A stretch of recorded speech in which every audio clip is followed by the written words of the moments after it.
Hey, it's Mr. Johns. Welcome back to Bricktown, USA. This is my attempt of creating a Lego city. Right here, I've added another power strip, one for the lighting in the building and one for the lighting in the buildings, the Lego buildings. I want those separate so I can turn on the lights when the shed is dark.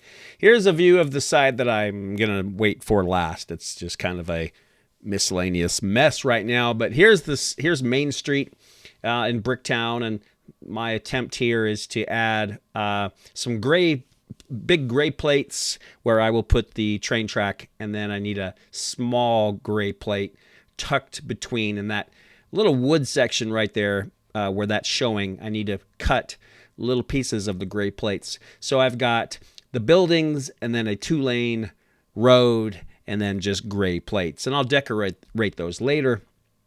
And then here is kind of the end result. My work today, I basically accomplished what I wanted to, and I'm taking it building by building, left to right. And eventually I'll have a finished city and trains running. Come back and check it out. For now, Mr. Johns is out.